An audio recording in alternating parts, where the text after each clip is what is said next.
انتہائی ایک واضح طور پہ اور نہایت ہی ایک دو ٹوک انداز میں حال ہی میں ایک جلسے میں ایک موصوف نے جو بعض بیانات دیے ہیں اس کے اوپر میں اپنا رد عمل ضروری سمجھتا ہوں. ایسے بیانات جس میں ریاست کی ریٹ کو چیلنج کیا جائے، ایسے بیانات جس میں اپنی ایک علیحدہ فورس بنانے کی بات کی جائے، ایسے بیانات جس میں سرحدی نظام کے خلاف اشتعال پھیلانے کی بات کی جائے، ایسے بیانات جن میں قوموں کو، بلوچ اور پٹھانوں کو لڑانے کی سازش کی جائے اور سب سے اوپر عوام کو ریاست اور ریاستی اداروں سے دور کرنے کی بات کی جائے، تو میں سمجھتا ہوں کہ کسی بھی جمہوری، ریاستی یا آئینی معاشرے میں وہ قابل قبول نہیں ہو سکتی. جناب اسپیکر، میں ایک سیکنڈ جمال صاحب، اگر آپ باہر نہیں گئے تو آپ کو فزیکلی یہ لے کے جائیں گے، تو اپنی عزت کرانی ہے تو ذرا پلیز واک آؤٹ. آپ نکل جائیں اگر آپ کی عزت اسی میں ہے. جی جمال صاحب.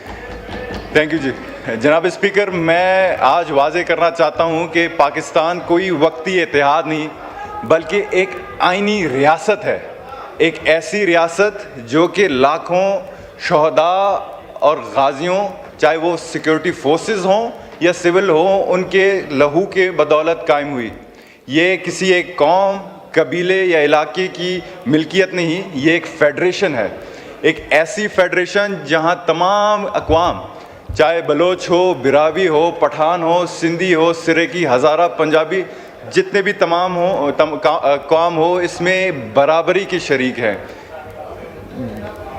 سیاست کرنا آپ کا حق ہے، جمہوری حق ہے، آپ بلی کریں، اس کی ہم مذمت نہیں کرتے، لیکن یہ حق آئین اور قانون کے دائرے میں رہ کر ہی کی جا سکتی ہے. آج اس آگسٹ ہاؤس کو ہم جتنے بھی یہاں پہ فرد بیٹھے ہیں، ہمیں واضح طور پر یہ کہنا ہوگا کہ پاکستان کے خلاف کسی بھی قسم کی علیحدگی پسند سوچ، متبادل فورس بنانے کا تصور یا سرحدی نظام کو کمزور کرنے کی سازش صرف اور صرف سیاسی بیانات نہیں ہو سکتے، بلکہ یہ براہ راست ریاست کی ریٹ کو چیلنج کرنا اور ریاست کے خلاف جاتی ہے. یہ بیانات جناب اسپیکر ہمارے نوجوانوں کو کنفیوز بناتے ہیں اور یہ ہمارے خطے کے امن و امان کے لیے بہت ہی خطرناک ہیں. اور خاص طور پر ایک ایسے شخص کے منہ سے یہ سننا جن کو ہم نے بچپن میں دیکھ کے سیاست سیکھی ہے، جس کو ہم یہاں پہ بیٹھ کے شاید یہ ہم سوچتے تھے کہ یہاں پہ بلوچستان کی وہ بات کرے گا، بلوچستان کے حقوق کی بات کرے گا، لیکن افسوس وہ ریاست کے خلاف باتیں کرتی ہیں اور نفرت پھیلانے کی بات کر رہے ہیں. جناب اسپیکر، چمن اور سرحدی علاقوں کا جو مسئلے ہیں وہ ہمارے سامنے ہیں اور وہ حقیقی ہیں. ان کی خواہ وہ تجارتی مسئلے ہو یا معاشی مسئلے ہوں، لیکن ان مسئلوں کا حل صرف اور صرف ریاست میں رہ کر پالیسی اور مذاکرات سے ہی نکل سکتی ہے، نہ کہ جذباتی نعروں سے اور ریاست کے اداروں کے خلاف مقابلہ آرائی سے. جناب اسپیکر، یہ بھی کہا جاتا ہے، انہوں نے موصوف نے کہا کہ ہم سرحدی بات ختم کر دیں گے یا ریاستی فیصلوں کو ہم طاقت کے ذریعے تبدیل کریں گے. یہ ایک غیر ذمہ دارانہ جو ہے وہ سیاسی سوچ ہے. ہماری پاکستان نے ہمیشہ اپنے سرحدوں کو قومی سلامتی، دہشت گردی کے خاتمے کے لیے اور اسمگلنگ کے روک تھام کے لیے منظم کی ہے. اور شاید آپ جدھر بھی جائیں، کسی بھی ملک، کسی بھی دنیا کے کونے میں جائیں، ایک ذمہ دار ریاست یہی کرتی ہے. جناب اسپیکر، یہ بھی کہا موصوف نے کہ بلوچستان بلوچوں کو جو ہے وہ تحفے میں ملی ہے. جناب اسپیکر، ہم تحفے وصول کرنوں میں سے نہیں ہیں، یہ ہم بلوچ، براوی، پٹھان یا ہمارے عوام کی جدوجہد ہے، ہماری قربانیوں کی وجہ سے ہمیں ملی ہے. جناب اسپیکر، بلوچستان کسی شخص، کسی خاندان یا سیاسی گھرانے کی میراث نہیں، یہ سب کا بلوچستان ہے. یہ بلوچوں کا بلوچستان ہے، یہ پٹھانوں کا بلوچستان ہے، اور ہر قوم اپنی تاریخ، اپنی شناخت، اپنے حقوق کے ساتھ اسی بلوچستان میں برابری کی شریک ہے. ہم پاکستان کے ساتھ ہیں اور پاکستان ہمارے ساتھ ہے. بلوچستان کے عوام نے جناب اسپیکر ہر مشکل وقت میں ملک کی ترقی، امن اور قربانی، اس کے فلاح کے لیے قربانی دی. ہم کسی کو یہ قطعاً اجازت نہیں دیں گے کہ وہ بلوچستان کے نام پہ عوام کو ریاست کے خلاف کرے یا نوجوانوں کو انتشار اور تقسیم کی سیاست کی طرف دھکیلے۔ بے شک اس میں بھی کوئی شک نہیں ہے کہ بلوچستان کو زیادہ توجہ کی ضرورت ہے، بلوچستان کو زیادہ حقوق کی ضرورت ہے، ترقی کی ضرورت ہے، نوجوانوں کو جو بے روزگاری کی خاتمے کی توجہ کی ضرورت ہے، لیکن یہ صرف اور صرف تبھی ممکن ہے جب ہم پاکستان اور ریاست کو مضبوط کریں گے۔ یہ بھی میں کہنا چاہتا ہوں جناب اسپیکر کہ یہ پارلیمان، یہ ہمارے سیکورٹی فورسز اور جو جوڈیشری ہے اس ریاست کے آئینی ستون ہیں، ان کے خلاف عدم اعتماد پھیلانے کی کوشش کرنا یا متبادل ڈھانچوں کی فروغ دینا صرف اور میں سمجھتا ہوں کہ ریاست کو کمزور بنانے کی مترادف ہے۔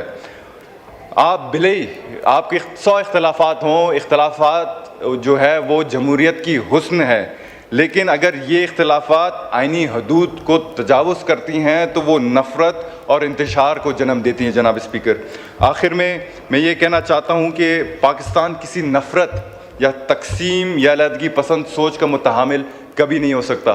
ہمیں اپنے نوجوانوں کو ایک مضبوط، ایک متحد اور ایک آئینی پاکستان دینا ہوگا، نہ کہ انہیں ایسے راستوں پر ہم دھکیلیں جو کہ کمزوری اور نفرت کا سبب بنے۔ پاکستان کے دشمن ہمیشہ یہ چاہتے ہیں کہ قومیں آپس میں لڑیں، لیکن باشعور قومیں جو ہیں ہوتی ہیں وہ ان جیسے بیانات کو مسترد کرتی ہیں۔ اور اگر اس آگسٹ ہاؤس سے ہمیں ایک پیغام دینا ہوگا کہ اگر کوئی سمجھتا ہے کہ وہ ریاست کو دباؤ، اشتعال یا جذباتی نعروں سے کمزور یا بلیک میل کرے گی تو وہ اس کی خام خیالی ہے۔